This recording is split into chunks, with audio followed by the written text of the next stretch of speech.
Hello, everyone. I welcome you all to the third episode of Bones and Beyond. This episode is going to be slightly different to what you would have seen in the previous two. Today, I'll be taking you through how to collate and organize evidence for the self assessment score as part of the ST3 Trauma Orthopaedics national recruitment. I'll be using my own evidence base as an example to offer some suggestions on how one can collect, collate, and organize this evidence for the interview process. Later on in the episode, we'll also be joined by a special guest who will offer their perspective on how to achieve the same objective. So, for this episode, I'm going to be sharing my screen and then taking you through my evidence base. We'll start by looking at what this self assessment scoring system looks like. And I've taken this from the Yorkshire and Humber Deanery website, and that's the one for 2025. And it's 12 questions in total. At the time when I took my interviews, it was 11, and this year they've added 12th question where you get 2 marks for actually having presented your evidence in an organized and structured manner. So, starting with question number one. Question number one deals with post foundation experience. And I took my interviews a couple of years ago. So, at that time, question number one was like, by the end of July 2023, or by completion of core training, whichever is later, how many months would you have spent in total in any job in medicine post foundation program, which is 2 years from primary medical qualification? And this includes clinical and non clinical jobs in any specialty. So for me, by the time I put in my application, I had crossed 77 months. So the number there was 5. And the answer to this question determines the N factor. And the N factor, as we will realize as we go through this episode, and I've told this in the past as well, determines the denominator by which answers for question number 5, 6, 7, 8 to do with research, audits, and paper presentations get divided. So for me, the N factor was 5. So for every single question for which I've put up the evidence, I started with an index page. The index page gave a brief description for the reviewer in terms of what all evidence I was presenting. So, for example, for this particular question, I started by highlighting my year of primary medical qualification, and then in a reverse chronological manner, listed all the jobs that I had done, starting from the latest going back in time. So, I listed my employer, what was the department, what was my role, what was the period that I worked there, and referenced it to the page where I had put up evidence in support of that.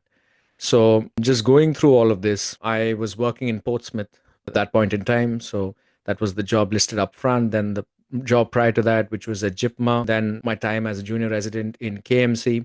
And then, the period where I did my rural service obligation at a rural hospital in Kerala in affiliation with St. John's Medical College. And my role and responsibilities as part of that job.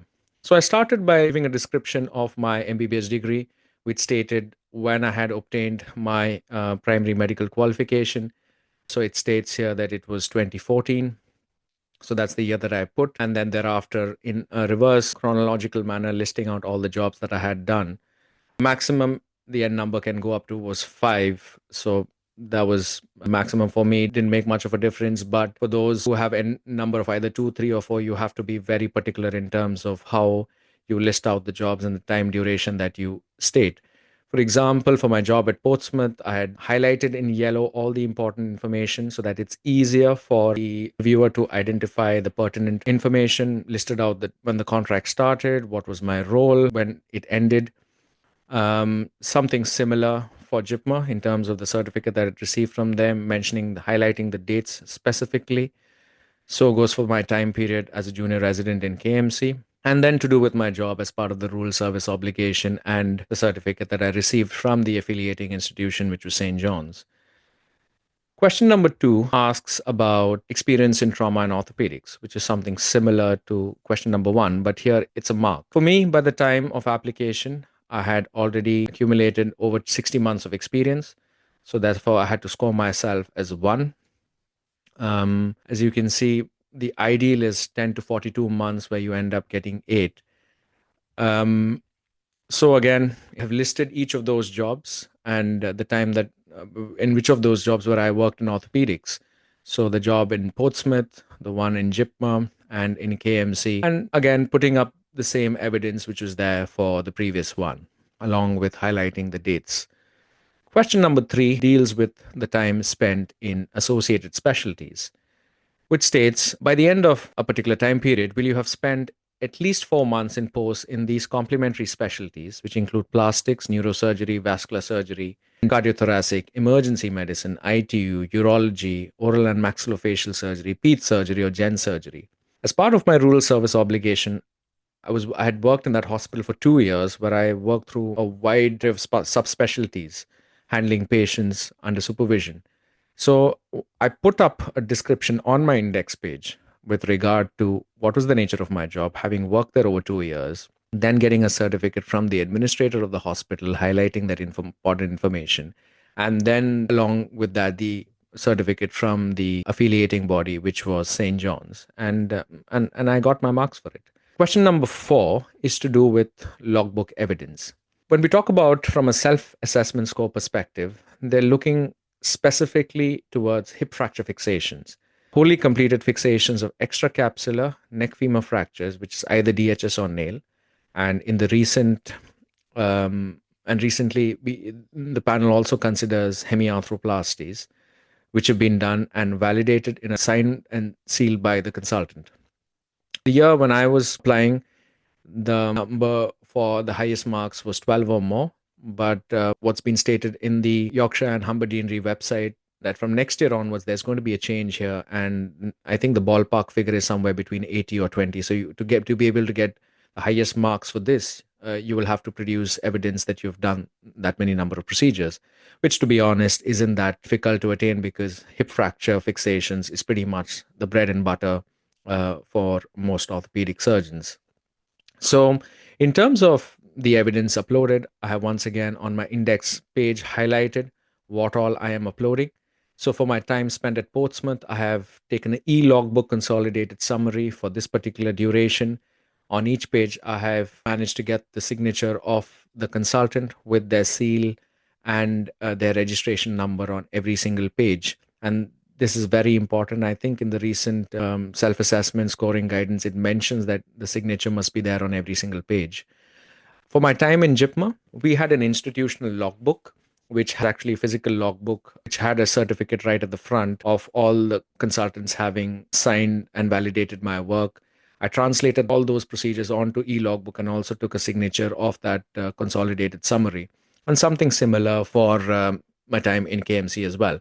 So this was for the period in Portsmouth. One can see the date of the report, the time period, what was the location, signed by the consultant with their GMC number and seal.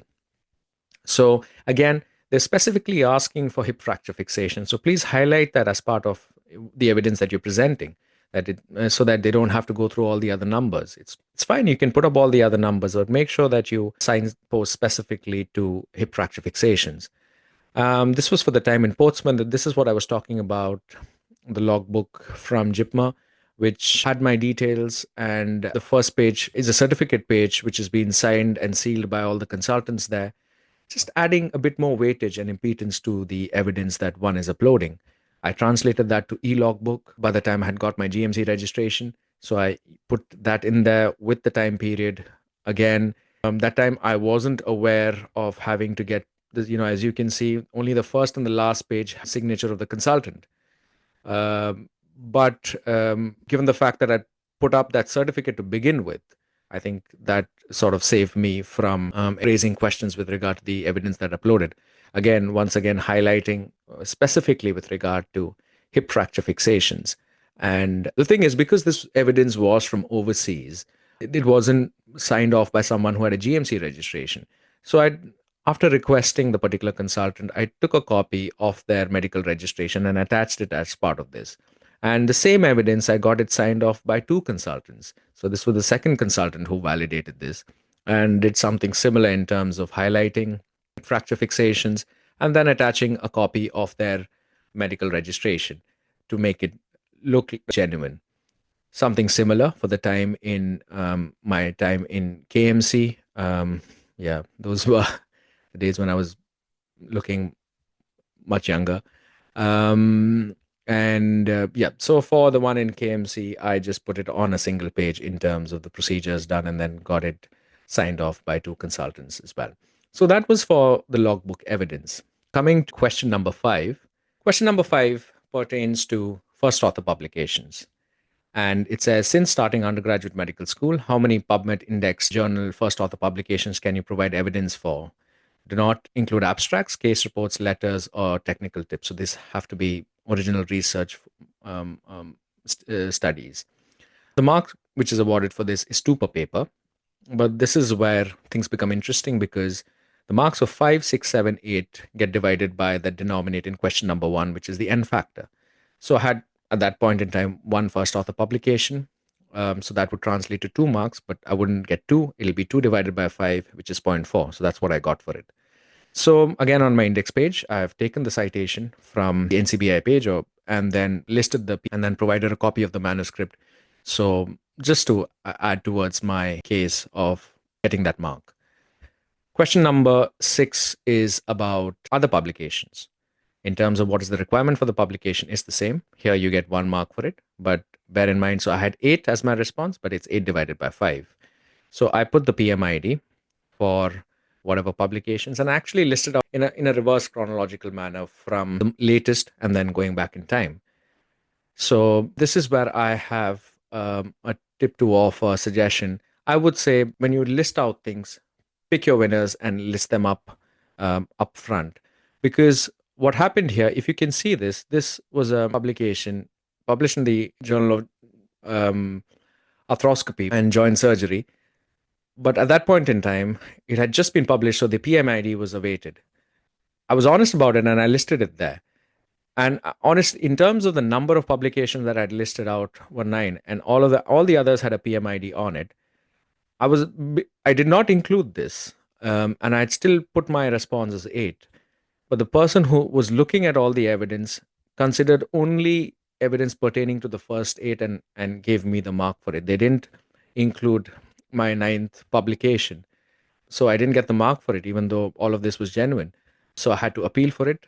Fortunately, I won the appeal and I got my mark. But in order to avoid this situation, for most things, I would say pick your winners and list them up right at the top so that there is no ambiguity with regard to what one is claiming to receive the marks for. And so goes for presentations. So for presentations, marks are capped at 2. So the maximum number of presentations that one needs to get is 10. Even if you have 20 national or international presentations, you won't get 4 marks for it. You'll only get 2 marks for it. So 10 or more was my response. I had, so again, when it came to presentations on the index page, for some of the papers, you may not be the presenting author, so somebody else would have presented where you're a named author. So list out those details. What is the evidence that you're presenting? For example, here I put the certificate of presentation and attendance, the abstract acceptance letter. For some of the others, I put the meeting program, mentioning whether it's a national or international presentation. If you won an award associated with it, no harm in mentioning that either. So for the presentations, I had, I think, 12 in total, but again, a few of them were not included, and I'll explain why that was the reason in a bit. So this was for the first publication. I had put up a copy of the certificate. So also for the second one, and I just put up a copy of the email that I had received from the organizers, which mentioned that my abstract was accepted, just adding a bit more impedance to the claim.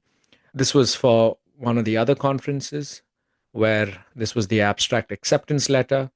This was a certificate of participation. So sometimes I didn't receive a certificate that I had of mentioning in a certificate that I presented it.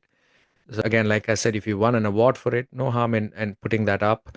And so I took a copy of the program schedule, which shows that my paper was selected for presentation. And there is my name. So that acts as proof that you presented it.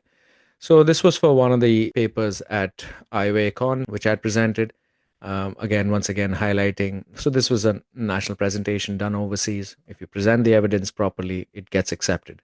Another IOACon presentation. This is another presentation at a national level. So I was a bit cheeky here. So this is actually was presented at the state conference in Karnataka. This was not accepted. And again, I had the problem of I had more number of presentations. List your winners up front. And if there's something additional, you can put that at the bottom. It's still better to exclude those. So this was not accepted. This was another conference I presented at. Again, was a certificate of participation. So I went back in time, looked at the abstract acceptance and put that another certificate. Again, like I said, if you won an award, won something, list it. It's happy to be proud of your achievements.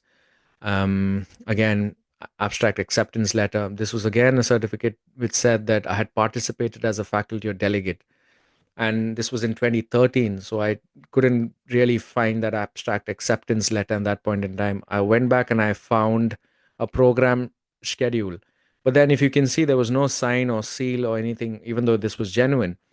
So just to add impetus to my claim, I managed to find this post on Facebook from my mentor, research mentor back in the day, which shows me on stage with the background of the paper that I presented on the day.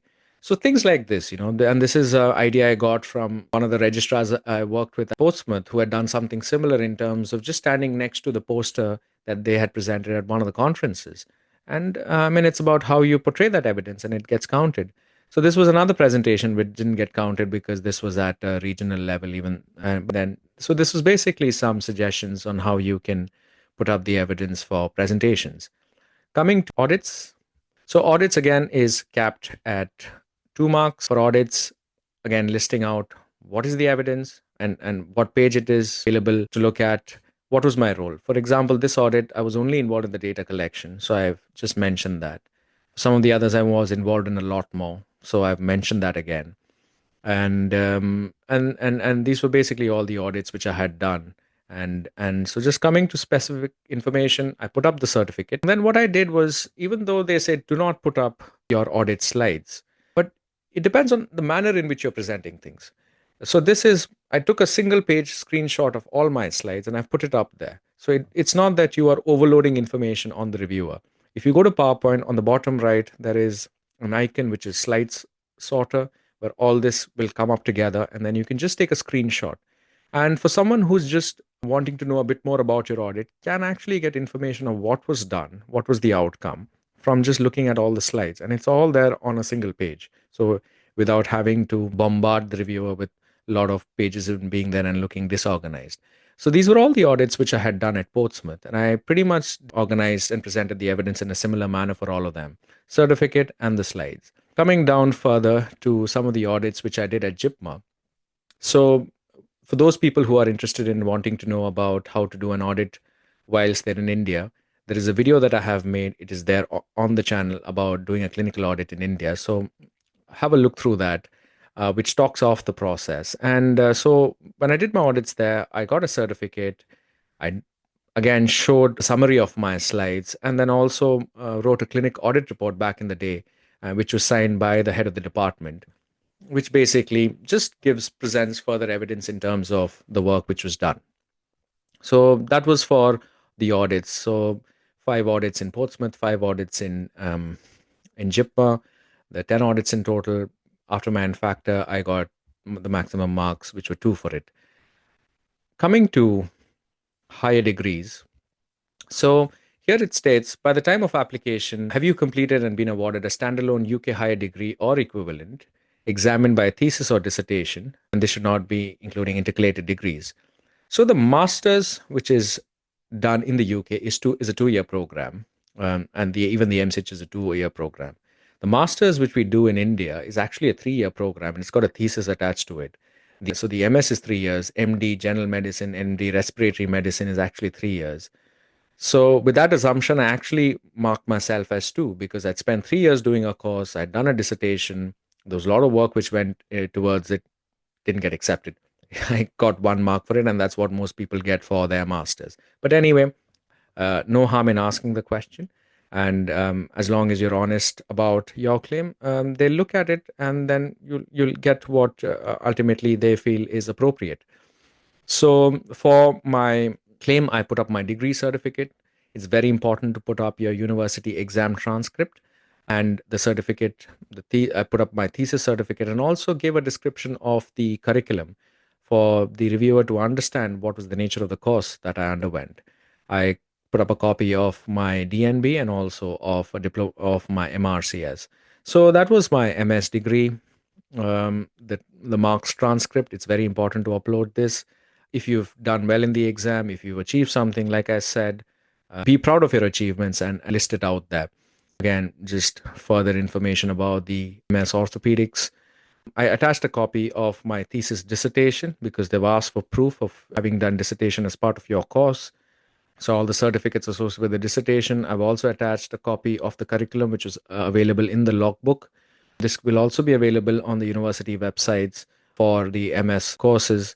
So just gives a more vivid description of what the course was like. Going down the page, I attached a copy of my DNB, but only one of them is required, and you'll get your marks for it. So I just attached a copy of the MRCS. You again the marks transcript, and if in a particular exam you've done well, then and no harm in being talking about it and being proud. And it's your portfolio at the end of the day, and you should be happy for all the achievements that you and hard work you've made through the years. Coming to leadership and management. So in my portfolio, I was able to evidence management at a local or regional level. So I scored myself one. There was a wide array of evidence that I uploaded in support of this. I had organized the junior doctor teaching program at Portsmouth. So I received a letter from the consultant. Was part of the students executive committee in during my medical school days in St. John's, so certificate. In KMC Mangalore, I'd captained the basketball team, so put up a certificate for that. Sports achievements are very well regarded. If you've played for the university team, if you've captained a team, they're all evidence of leadership. So do bring that out and also talk about it in your interviews. In JIPMA, I had administrative responsibilities, so I kept copies of the circulars which were there and produced that. I was the sponsorship secretary for Intercollegiate Fest in St. John's, evidence towards that, and then having organized university exams. The Edward Jenner Leadership Program, this is a suggestion for the audience, is a free course available online, and I would strongly recommend for you to go check it out and do this. This was an advice given to me by one of my seniors who had done this, and it was a good course. More important thing, it's absolutely free, and then you get a certificate at the end of it, which you can evidence towards your leadership portfolio. And then about having conducted or managed OSCE stations. So this was with regard to the lunchtime teaching that I organized at Portsmouth. This was certificate for students executive committee about captaining for a intercollegiate basketball tournament as part of the men's basketball team at KMC. I had, before leaving JIPMA, I had taken letters of recommendation from the head of the department and a few other consultants. And in one of these letters, my administrative responsibilities were mentioned. So that was, and the same thing, I kept a copy of the circular that came from the medical superintendent detailing that responsibility. So this is important from the context of these are things which are very difficult to go back in time and collect.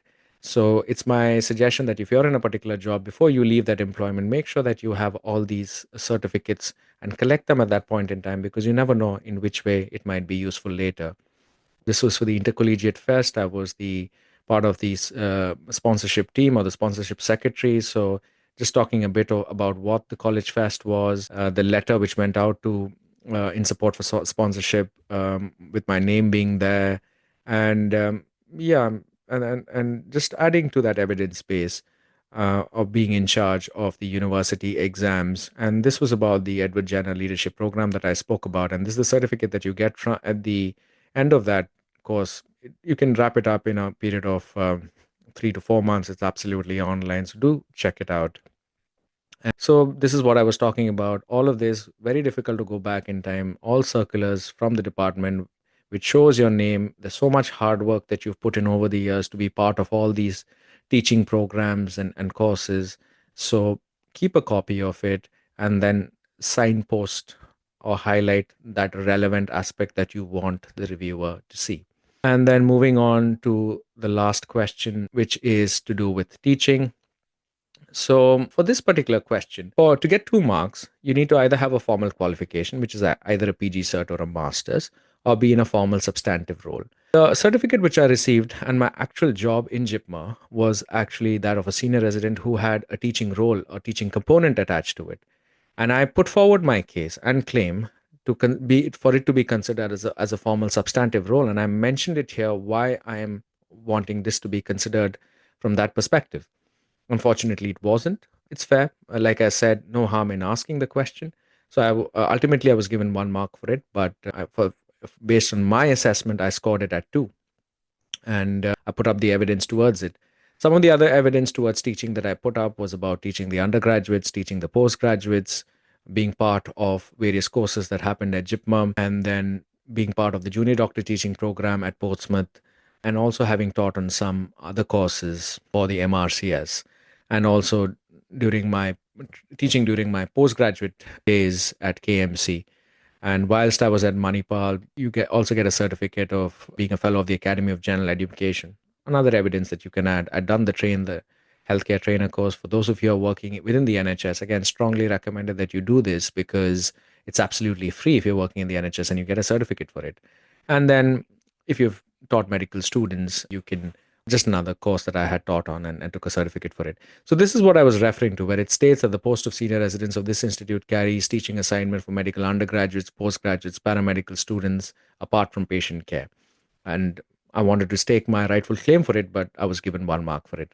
And so here I've highlighted what was the teaching session, what was my role, what was the date, what was the type of teaching session. So if you can try and present the evidence in this way, just makes it easy. And also using phrases such as part of a fixed, objective, structured, and supervised teaching program, I was involved in so and so, or he or she was actively involved in clinical, academic, teaching, and research activities as part of that tenure, and just supporting that by just keeping it all organized. So you see the amount of teaching work that one is involved with over the years. It's just about presenting that in an organized manner to stake your claim. Again, these are things which are very difficult to go back in time and collect. So keeping a copy of all those circulars and just highlighting the role or what all one is involved with on a regular basis. So that was for all the sessions which were there in JIPMA. Yes, some may say that in some ways you are, overloading what the reviewer is going to see just for a question of 1 mark. But that's not the case. It's about, or maybe how I look at it, it's about speak now or forever hold your peace. This is your portfolio. This is your opportunity to shine and talk about your achievements, and might as well stake the best possible claim towards it. Another very important aspect, if you've done teaching, then you must take feedback. This is something I wasn't very well aware of in my earlier days, and then once I became aware of it, I started doing it. If you've taken a bedside teaching, a small teaching session, feedback is very important. It not only helps in the development as an educator, but it's very important for the person who's assessing you to see that you've taken feedback over the years. So this is how I used to collect feedback back in the day using a Google form link. And this also helped me in modifying my teaching activities over the years. Now that I'm doing a PG cert in medical education, I realize how important it is, the various feedback models, and how important it is as an educator to understand feedback, be able to give feedback. So get into the habit of taking feedback or receiving feedback from for every teaching session that you conduct. So this was again just a copy of various teaching sessions. So I gave an example of all undergraduate teaching sessions. Then this was to do with all postgraduate teaching sessions that I was involved in, some that I presented, some which I moderated. So again, a copy of the department teaching schedule. Going further down on the list, a few more points. Yes, this was certificates on courses where I had taught the basic trauma and life support courses for the orthopedic operating room personnel. Again, a copy of the program schedule which shows my name being there. And then this was for my teaching role at Portsmouth. And don't be afraid of asking the consultant. If you've taught, go ahead and please ensure that you've evidenced it properly. And for some of the other courses that I taught on. Um, so yeah, this was part of as the certificate. Most of your postgraduate certificates will state that you have been involved in because it's part of the postgraduate curriculum that you need to be teaching the MBBS students. So again, and so many of us have been involved in case presentations, journal clubs. It's just about putting it all there in an organized manner with the date, giving a brief description of what it was, and then ensure that it is validated by the consultants. Yeah, that was for the train the trainer course and just some other certificates. So that was basically using my evidence base as an example towards how one can collect, collate, and present your evidence for the ST3 interviews or for matter any other interviews. I'll now be bringing in my special guest who can possibly add further perspective in terms of how they organized their evidence. Um, there are various other ways in which one can do this, and I was quite impressed when I saw how this particular evidence was organized using some ingenious methods. So it's finally time to bring them in and hear their thoughts on it. We're finally joined by the special guest I was referring to from the beginning of this episode. We're joined by Kiana Mirza, who's a trauma and orthopedics specialist registrar at the Norfolk and Norwich University Hospital, and also my wife. So, therefore, I have the honor of having her as my first guest that I'll be interviewing as part of the podcast series. And Kiana is joining just to add a bit more perspective to what I've been speaking on this episode so far in terms of how one can collate and organize evidence towards their portfolio and how Kiana did it differently as part of her application process. So, Kiana, if you'd like to just briefly introduce yourself and then just take us through certain pertinent aspects of your evidence base. Yeah, sure. So I'm Kiana Mirza, and I'm from India as well, specifically Bangalore, born and brought up. And I did my undergrad in St. John's Medical College, did a year of my St. John's Rural Bond in Mussoorie up north, and then after that did my MS in orthopedics at Father Muller Medical College in Mangalore. After that, moved back to Bangalore for the Karnataka bond, and then used that time to do the MRCS, get my ATLS, and sort out my GMC before moving to the UK and working as an SHO at Norwich before being bumped up to a reg quite recently. I have no prior experience when it comes to the interviews, and I've just applied for the first time now. The only reference point I had actually for how to organize my evidence was your evidence. But I did attend a few sessions. One of them was very helpful. So there was a medal session that was done by the East of England, basically the Norwich course for ST3 prep, and one of the faculty who had been selected the previous year for an ST3 um, had used hyperlinks, and so that's something that I used in mine. But we'll go into detail of that when I share my screen. So I think there are a lot of really good resources on how to organize evidence, and I really liked a lot of the input I got from those resources. But yeah, I'm just here to share in the hope that this helps other people as well. So, whilst you get ready trying to share your screen, I had looked at your evidence more once you had sorted everything, and I was quite impressed. Then, this is an unbiased opinion here in terms on how to effectively use hyperlinks and how you can signpost, and even to do with research, how it can be portrayed in a succinct manner. So, please go ahead, share your screen, and hopefully, you can offer your tips and suggestions in terms of how one can do this. Yeah, I think the difficulty that everyone's facing is it is a bit scary now with the whole 2 points for organizing evidence, because I mean, in all honesty, those are 2 points to lose. And I think we're all trying to avoid that at the moment. Yeah. So I'm just showing three of the entire 11 that I did upload. These are the consolidated PDF formats. I had done everything on Word to start with. So, as part of the heading, which you can see, we've got my name on the left with my GMC. And this is what I saw someone else do as well, which I thought was quite nice because it helps people keep track of, which question they're on, what that question should entail. And you've put your name and your identifier. So, this was just a screenshot from the self assessment that I had used. I just wanted to spare the person reviewing my evidence the need to do the math.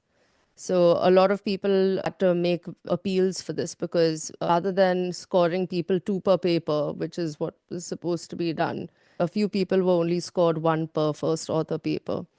So here, this is something for them to then look back and realize as well that, okay, it's two per paper. I have organized everything in hyperlinks. I wanted to provide as much evidence as possible to justify my getting these points.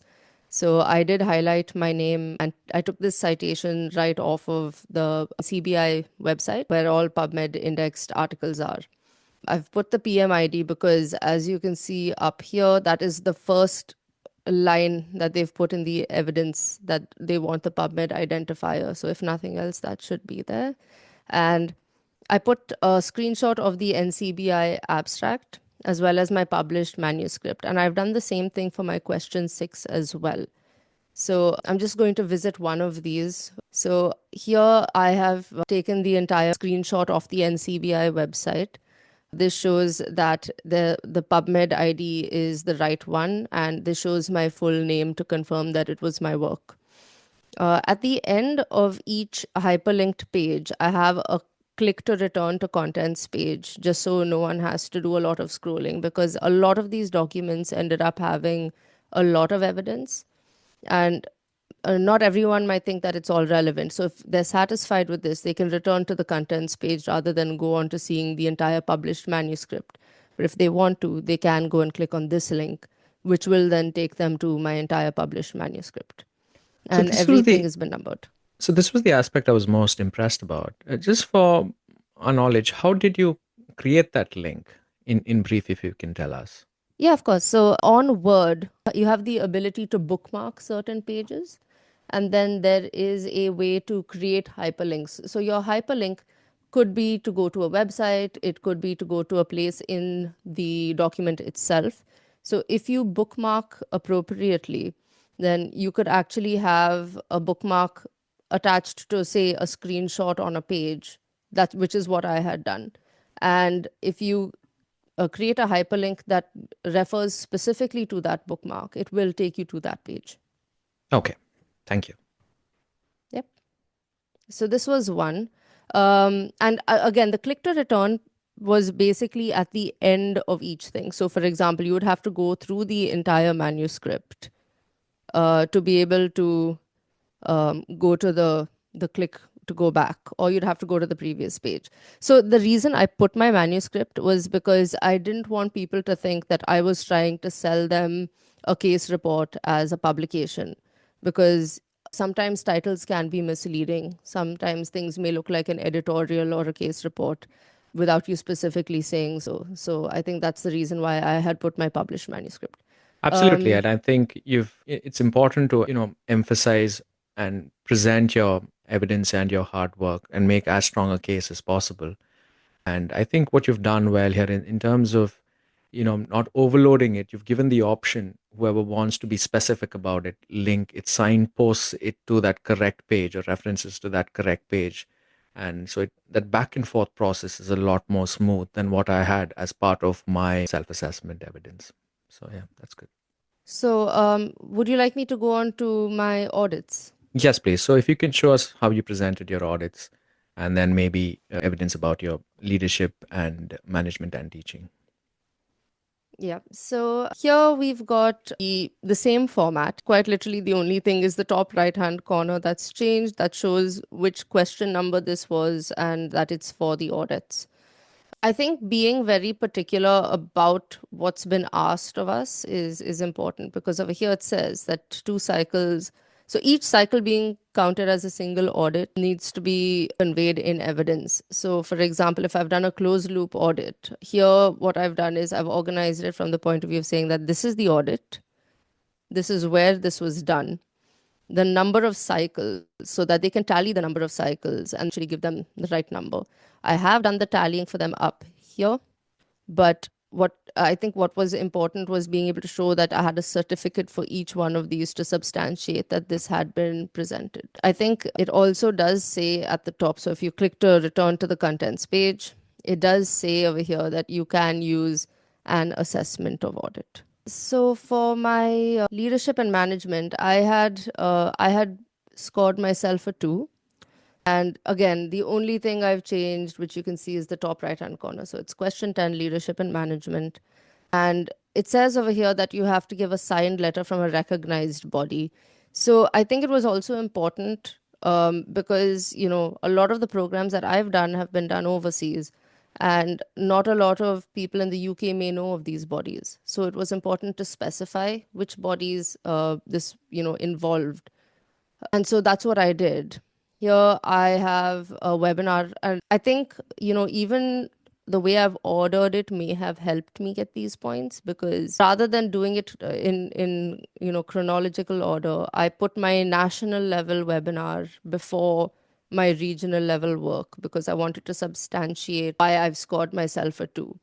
And if that would satisfy them in the beginning itself, they may not even need to go through the rest of it. Absolutely. And that's something So I spoke about even earlier in the episode is about picking your winners. And like you correctly put it, if someone's already satisfied that they don't have to really go through the rest of the evidence. But then you can always complement that particular evidence by adding more things towards your case on why you need to be given 2 marks for it. yeah, so I did highlight all of the associations who were involved. So the Indian Orthopaedic Association is the national body in India, and the subset, which is voice, is also recognized by the Women Orthopedics Worldwide, which is another international level organization. So it's a branch of the IOA as well as a branch of WOW. What I did was get a letter from the founder of Voice. So that was put onto the Voice letterhead. And I took the time to highlight my involvement, because it was important to make sure that, it's almost like signposting. So it was important to just sort of show that this was a national level broadcast. So I've put that over here, that it involved the Indian Orthopedic Association and my roles. So coordinating a panel, managing social media traffic, moderating the event, and designing posters, as well as structuring the questionnaires. So the letter, because that's what's required, was the first thing that I put. And it's also written here that this is a wing of the IOA and WOW. So going back to the contents page, for the same thing, I have also put in a program poster, because this was part of the hard work that I'd put in.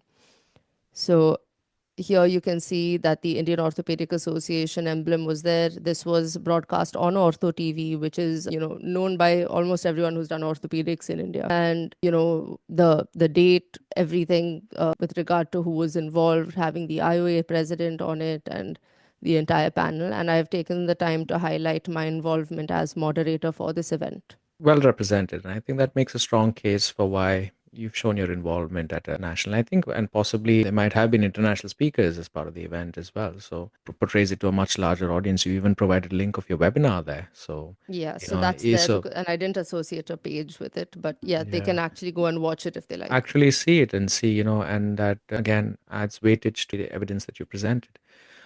You've been involved in teaching. How about some evidence towards your teaching? What did you put up for that?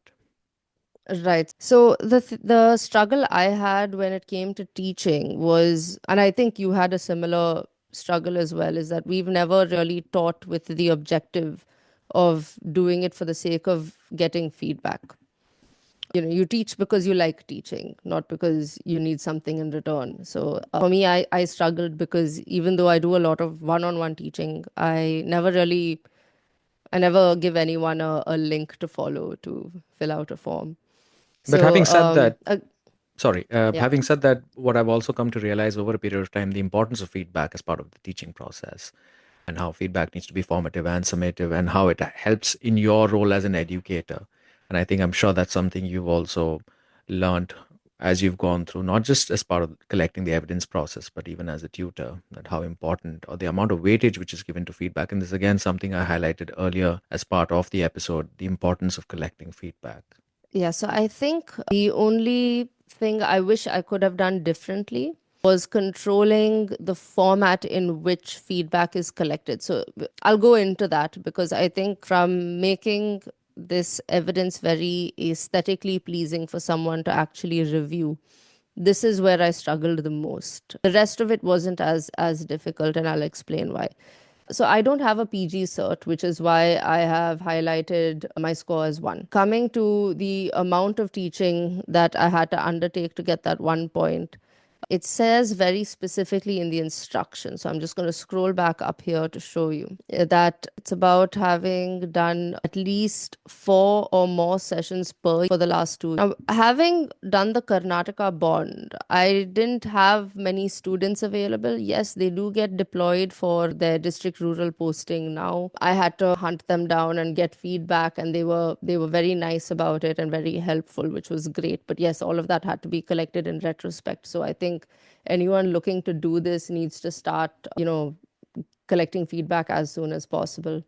What I did do when it came to prioritizing which ones I showed first, I put my UK teaching experience first.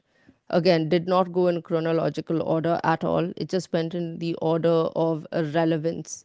So when you see the dates over here, they look a little haphazard, but it was just about getting the most relevant stuff out there first. So going to the first one, and for each one where I could get a certificate, I've put the certificate as well. If there was a poster for a program that I was actively involved in, then I've put that. But for each and every one, I have tried my best to put a feedback summary or an observation of teaching. So if for one of them you can just show us an example in terms of how you've done it. Yeah, so this is the East of England OSCE course for people attempting the MRCS. I've put down that I was a faculty teaching on it and the date because I've done this twice. So I just wanted to make sure that that was conveyed. Now, going to the feedback, this was how I received the feedback from the team, and it was very difficult to format this in a palatable fashion. This is something that ended up taking a lot of my time, and I think being able to collect feedback in a better format is something that I would advise to other people. I'm happy I managed to get the 1 point, and I put as much as I could over there to justify me getting that 1 point. But that's something where, if someone's not happy to go through your feedback, they may think you've made it up, or they may not like the way you've put it across. So one place where I did like the way the feedback was done was for our alma mater. This is an initiative that they've started for all of the post MBBS guys from St. John's doing the bond. We take sessions for them to be able to do, basic management of trauma in an underserved area. And this is how I got the feedback. So this makes sense. It's not just, a score on 5. You're able to kind of gauge what was gained by the entire group. And it's a lot more palatable, is what I thought, like visually speaking. And also a bit more formative if there's description of what are the specific things that they liked, what things you could have possibly done better. It's Only important. one where I had an observation of teaching is this one on carpal instability, non-dissociative. I've put the GMC details of the assessor. So I think, again, trying to take screenshots off of ISCP, it doesn't look great, but I didn't have anything else to go with. But yeah, so I just think it's how you decide to format it. When it came to presenting the evidence on the contents page, there's nothing different to the other ones that I've shown you. But at least that was a useful way of at least knowing how to use an OOT as an evidence towards teaching. And been taking teaching sessions, and so send out an observation of teaching to your consultant and then use that as an evidence. I did not do that as part of my evidence base, but that was a good way of being able to do that. So at this point, I think it would be a good time to now try and bring this episode to a close. But thank you very much, Kiana, for joining in with us or with me and just giving a different and nice perspective on how to be able to try and present evidence. Any closing comments from your end? Thanks for having me. I'm very supportive of this initiative, not because I'm married to you, but because I do think that a lot of people could benefit from this. I hope they benefit from what I've shown them. And yeah, looking forward to getting feedback on this as well. All right. And if any of you've got any comments or questions or clarifications that you'd like to ask, please reach out to us. You can drop a comment. The links are always the same for the social media handles and the email. It's all there on the page. So reach out to us and we'll be happy to, address content which benefits you and it's all for you. All right, then. Thank you very much. And that'll be all for Bones and Beyond. Bye bye.